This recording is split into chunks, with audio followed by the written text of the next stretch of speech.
Cela ne contredit pas le fait que il y a effectivement insurrection de ces terroristes dans la ville.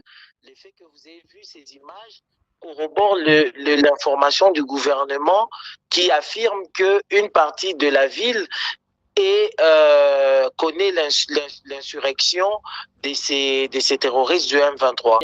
Bien sûr que nous avons quelque chose à dire. Déjà, vous avez constaté qu'à travers le monde entier aujourd'hui, sur le plan diplomatique, la République démocratique du Congo est en train de récolter le fruit des démarches qu'elle a menées durant toutes ces années.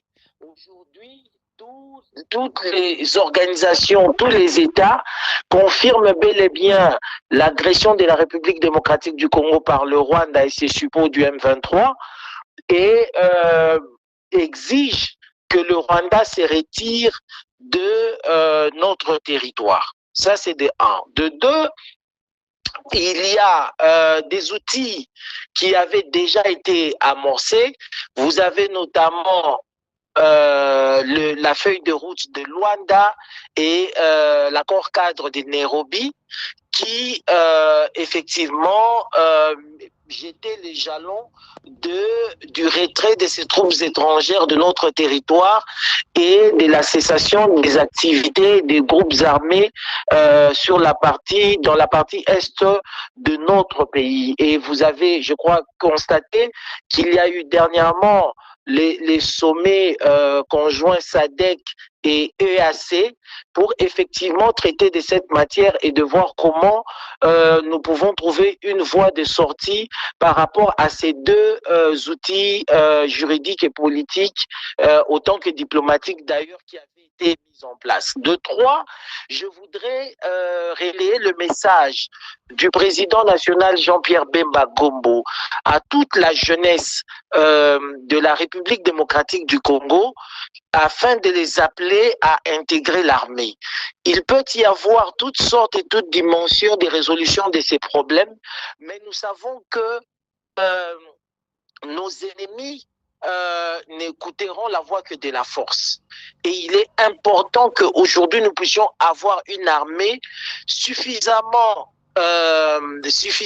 constituée en termes de nombre pour que plus jamais les ennemis de notre pays ne s'hasardent à venir nous déranger, parce que pendant 30 ans, ils ont dérangé notre quiétude et il est temps que cela cesse. Donc, nous sensibilisons toute la population congolaise en âge de s'engager dans l'armée et pour ceux qui en ont la vocation d'intégrer l'armée, pour que nous puissions nous assurer d'une force considérable et que nous puissions dissuader désormais l'ennemi à venir s'aimer le trouble dans notre pays.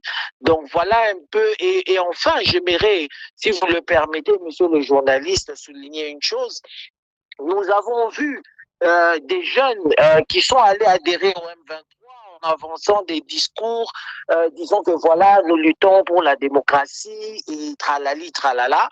En réalité, vous savez, nos aînés ont eu à faire la guerre pour lutter sur les questions de la démocratie et consorts, chacun donnant ses raisons, mais ils s'étaient tous rendus compte que le fait d'engager la lutte armée retarde notre pays dans son processus de développement et fait perdre à notre pays beaucoup de ses enfants. C'est comme ça qu'il y a eu un pacte républicain à Sun City. Et tous nos aînés s'étaient convenus que plus jamais nous allons recourir aux armes pour revendiquer des causes politiques.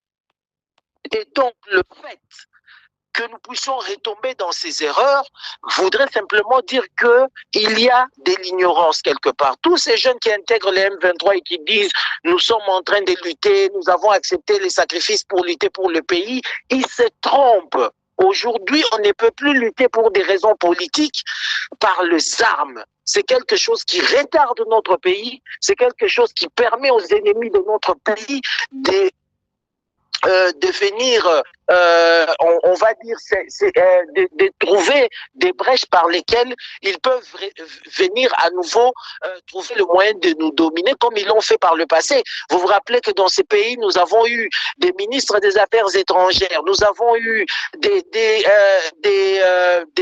chefs d'état-major de l'armée qui n'étaient pas des Congolais. Et on ne peut pas permettre ça. Toute la jeunesse à travers la République démocratique du Congo, par la voie des ondes et parce que je passe par votre canal, monsieur le journaliste, tous les jeunes doivent apprendre que nos aînés avaient fait la même démarche et avaient compris que c'était une erreur. Ils se sont dit eux-mêmes que nous, si c'était à refaire, nous n'allons plus refaire cela. Plus jamais nous ne devons nous battre ou lutter pour des causes politiques par les armes. Il faut que quand il y a des questions politiques, que nous puissions lutter par des voies politiques et des voies démocratiques pour obtenir gain de cause. Voilà ce que je peux dire ce que je peux donner comme message, monsieur le journaliste. Une fois de plus, comme je vous l'ai dit, il y a des canaux officiels par lesquels s'exprime le gouvernement.